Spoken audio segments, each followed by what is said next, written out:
Salam sejahtera untuk kita semua. Ya, salam dalam kasih Tuhan Yesus Kristus. Saudara, hari ini sebelum kita kembali belajar dan mendengarkan firman Tuhan, ya, saudara terlebih dahulu saya percaya sudah mengambil waktu untuk memuji menyembah Tuhan secara pribadi, ya, dan kita akan masuk dalam pembelajaran akan firman Tuhan. Terlebih dahulu mari sama-sama kita berdoa. Bapa kami dalam surga, terima kasih buat waktu yang Tuhan berikan. Kami masih bisa menikmati firman Tuhan.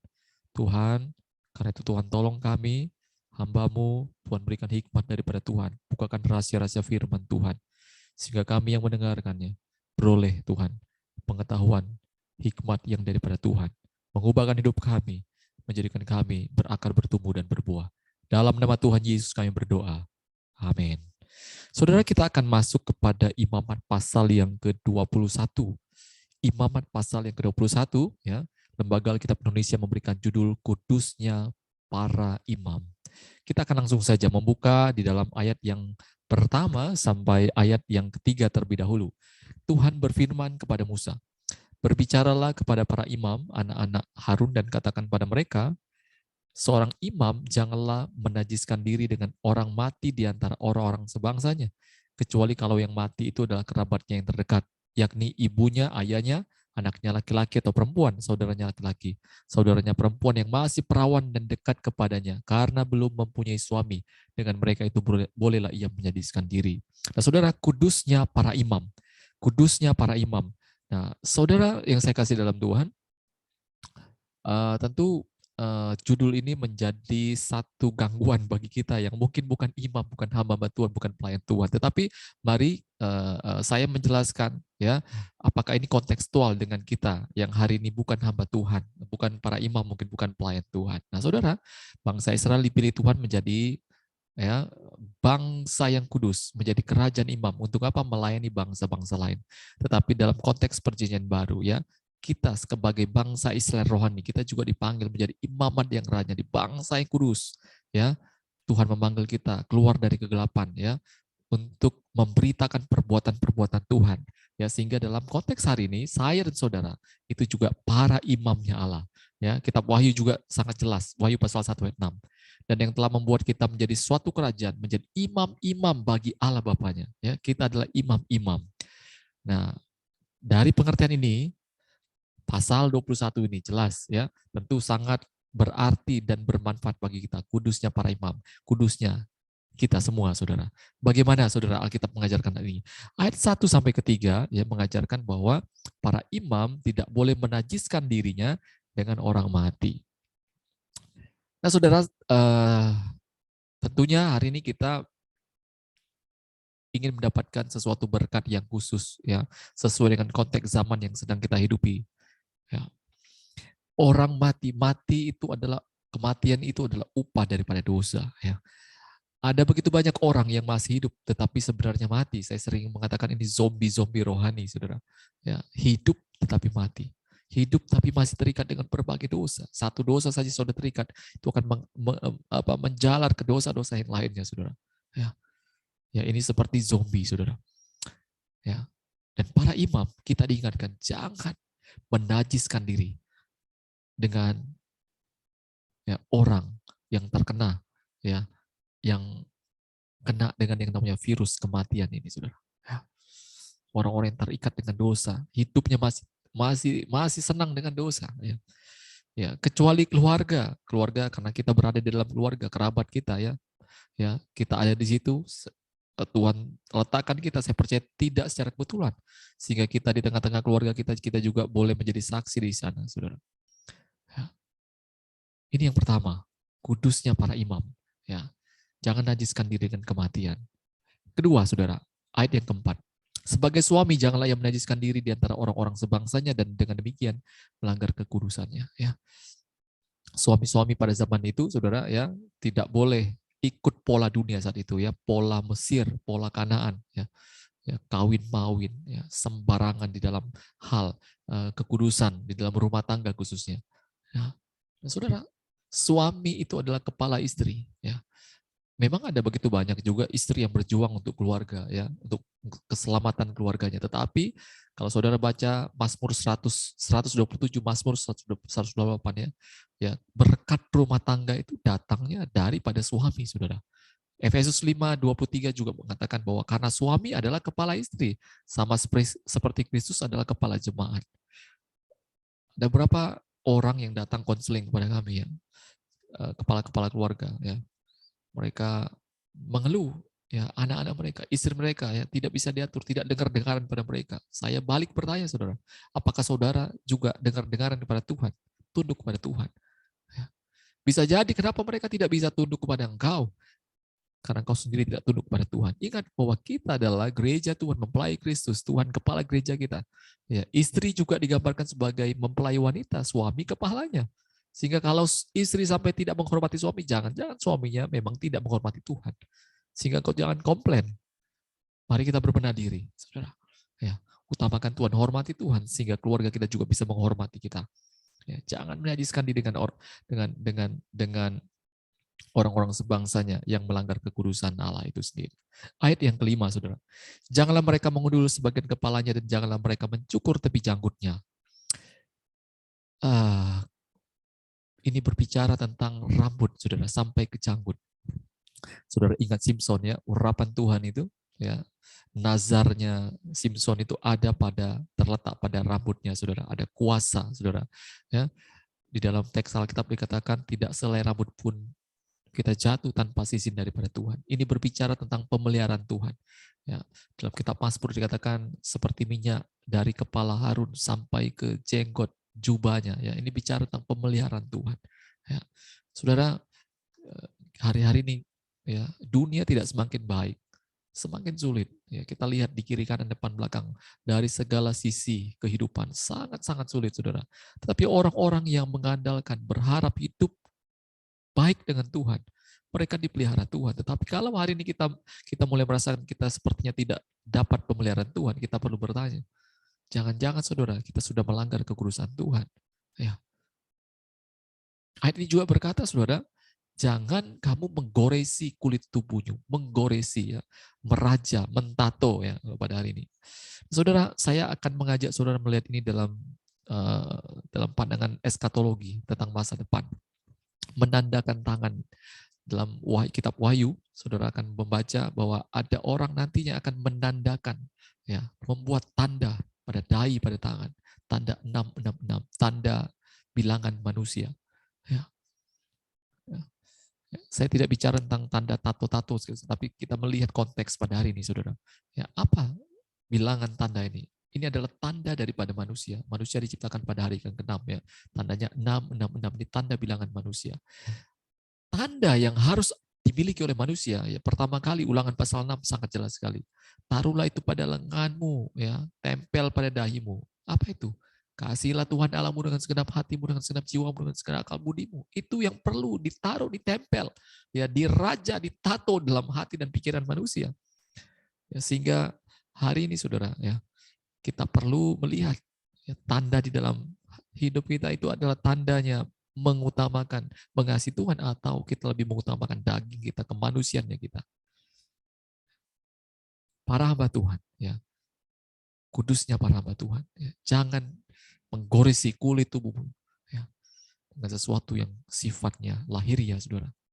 Ya, utamakan Tuhan. Ayat yang ke-6, saudara, saya gabung dengan ayat yang 8, ya. Mereka itu harus kudus bagi Allahnya. Ya. Ayat 8 juga, ya. Dan kamu harus menganggap dia kudus. Ya. Kenapa? Karena Allah yang kita sembah, Allah yang memanggil Anda dan saya, memilih Anda dan saya, adalah Allah yang kudus. Banyak Allah, ilah-ilah lain yang kudus, saudara. Kudus karena dikeramatkan karena tempatnya seram, ya, bentuk tubuhnya aneh, ya, dikuduskan karena hal seperti itu. Tetapi Allah kita sudah membaca di pasal-pasal sebelumnya, kekudusan Allah itu berbicara tentang seluruhnya, saudara. Tentang pekerjaan, tentang rumah tangga, tentang karir, tentang jabatan, tentang majikan, tuan, hamba, ya, tentang memberikan persembahan, beribadah, ya, tidak menyebut nama Allah dengan sembarangan, ya. Ini bicara tentang kekudusan Allah. Allah kita kudus, sehingga kita yang dipanggil juga harus kudus seperti Allah, saudara.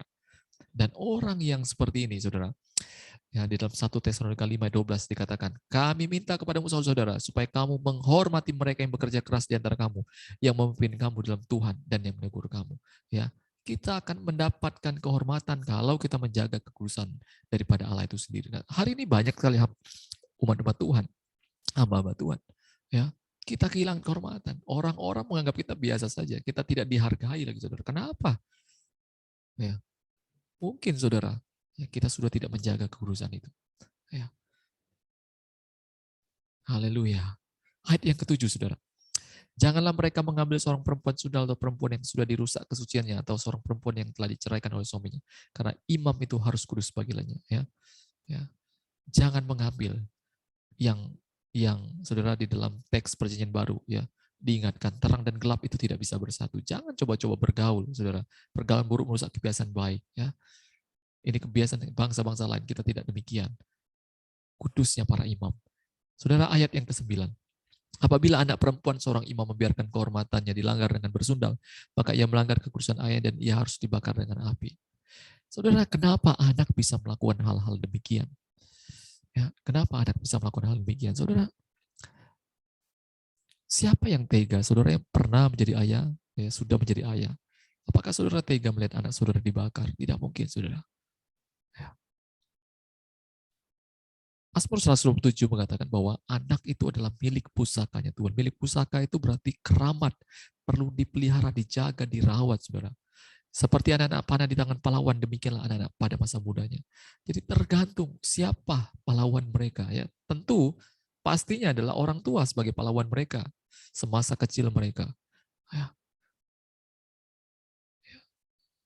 Saudara, hari ini kita mungkin tidak langsung ritual pembakaran anak karena melakukan hal demikian, tetapi saudara, kalau anak-anak kita jatuh di dalam narkoba, ya, terikat dengan berbagai masalah dan lain sebagainya, keluarga terbakar, saudara. Ya, kita akan terbakar melihat hal seperti ini. Ya. Nah, karena itu kami, mungkin saudara melihat sebagai hamba Tuhan, mendidik anak kami keras. Kami bukan keras karena bukan tidak mengasihi mereka, tetapi kami takut. Ya, bagaimana masa depan mereka jika mereka tidak dididik dengan takut akan Tuhan di awal. Saudara. Ayat yang ke-10 sampai ayat ke-15. Imam yang terbesar di antara saudara-saudaranya yang sudah diurapi dengan menuangkan minyak urapan di atas kepalanya dan yang ditabiskan dengan mengenakan kepadanya segala pakaian kudus. Janganlah membiarkan rambutnya terurai dan janganlah mencabik pakaian. Ini imam besar, saudara. Ya. Di pasal 8, 9, 10 saudara lihat, dan kitab Keluaran, ya, imam besar ini memiliki pakaian khusus.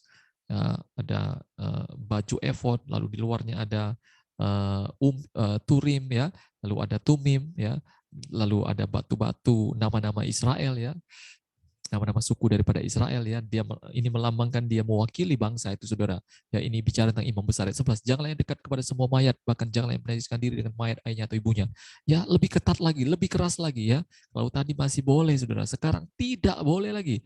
Ayat 12, janganlah ia keluar dari tempat kudus supaya jangan dilanggarnya kekudusan tempat kudus Allahnya. Jangan mengambil seorang perempuan yang masih perawan. 14. Seorang janda dan perempuan yang telah diceraikan atau dirusak kesuciannya atau perempuan sundal janganlah diambil.